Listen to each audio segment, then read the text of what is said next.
On a monthly basis, pag tingnan natin, yan yung volume ng tawag natin na natatanggap. Makita nyo, doon sa within 5-minute response time, ang NCR talaga is nagre-range yun ng 85 to 90% ang rate yan. So, sa bawat 10 na tawag, siyam within 5 minutes. Very timely rin that NGA was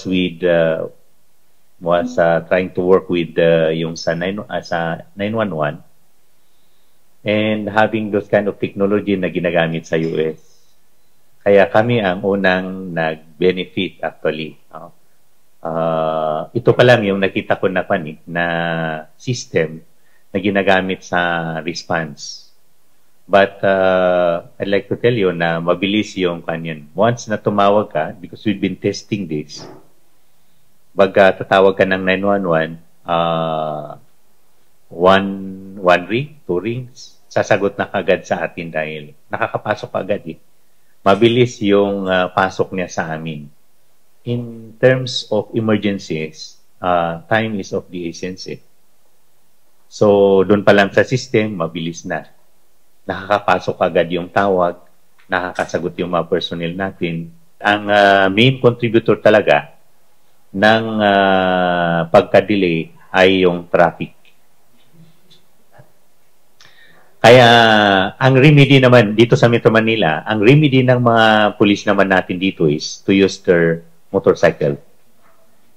Karamihan sa mga pulis naman natin, nakamotor.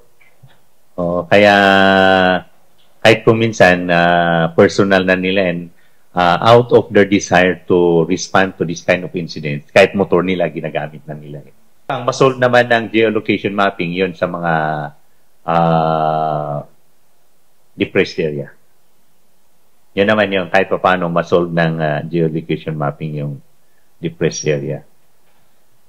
Para hindi ka na paikot-ikot doon sa puting bato, hindi ka na paikot-ikot, diretso ka na. Alam mo na kung saan ka pupunta doon. Yun naman. And, I think yun yung mga ongoing work na ginagawa na may ayos yung geolocation mapping para lalong ma-enhance yung responding natin. Sa PNP, kanya-kanya yung stations nag-create ng hotline numbers eh.